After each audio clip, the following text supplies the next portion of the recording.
The government is considering taking legal action against anti-vaccine groups in the country if they are found to have incited public opinion against the national COVID-19 immunisation program. According to Bernama, Prime Minister Tan Sri Muhyiddin Yassin said the government has in fact asked the COVID-19 Vaccine Supply Access Guarantee Special Committee to study the possibility of making vaccination compulsory for all if the number of those registered for inoculation is still too low for the country to achieve herd immunity. He pointed out that almost 13 million people in Malaysia have registered for vaccination, but that's only half of the total number expected to register and ensure the success of the national immunisation program. Meanwhile, the minister in charge of coordinating the program, Khairi Jamaluddin, told The Edge that Putrajaya is also looking at providing incentives to shore up registration. He said discussions are being held with the Treasury, but did not provide any specifics or a timeline. In a separate development, the Ministry of Health says conditional approval has been granted for AstraZeneca COVID-19 vaccine manufactured by Bangkok-headquartered Siam Bioscience. Health DG Tan Sri Dr. Nur Hisham Abdullah said in a statement that this would help speed up the rollout of the national vaccination program.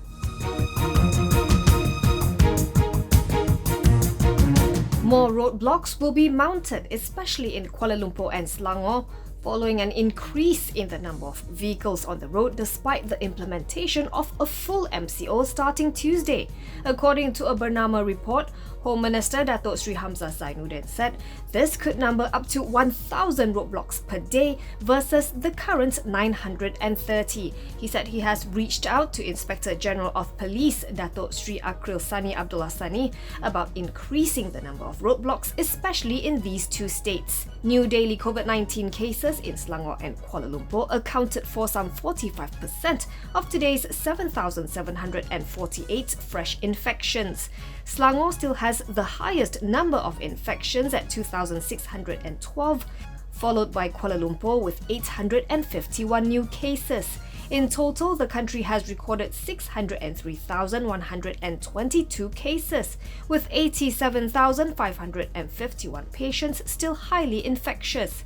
883 people are currently being treated in the ICU, 459 of whom required respiratory assistance. 86 deaths were reported, taking the tally to 3,182.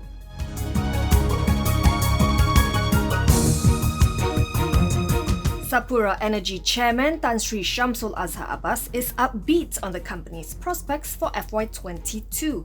Shamsul said in Sapura Energy's latest annual report, all indicators point to a positive outlook, with the oil and gas support services provider having already secured about 80% of its targeted revenue for FY22. The company also continues to win more work, despite concerns over the impact of the COVID-19 pandemic. In the report filed with Bursa Malaysia today, he said the company is cautiously optimistic that the theme for FY22 is global economic recovery. This will lead to improved fuel prices and ultimately restore capital spending in the sector, although COVID-19 will continue to be a primary concern until herd immunity is achieved. The former Petronas president and group CEO said Sapura Energy expects to present better financial results for FY22 as it continues the trajectory of improvement in the last few quarters.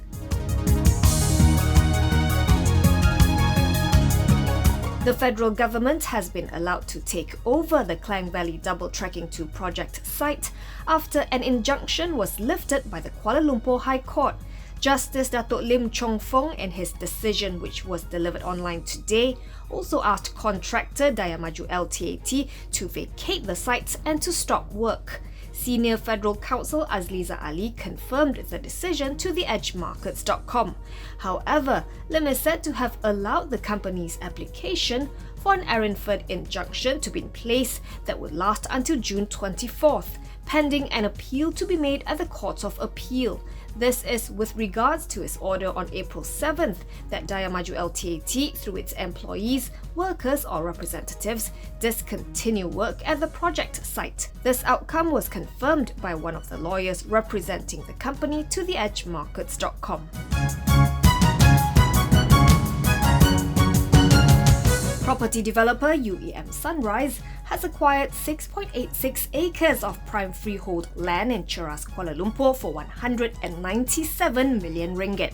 In a stock exchange filing today, the company said its wholly owned subsidiary UEM Land had signed a sale and purchase agreement with the landowner, Accolade Land. With preliminary plans of developing 1.8 million square feet of various types of properties. To be competitively priced, these properties will be aimed at young homeowners looking for residences with immediate accessibility to the city centre.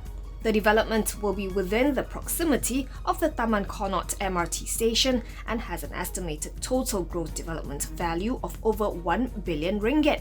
It is slated for a two-phase launch, with the first phase kicking off in the second half of next year. Following the latest acquisition, the group's total land bank in the Greater Kuala Lumpur area stands at about 440.1 acres. That amounts to an estimated total GDV of 29 billion ringgit.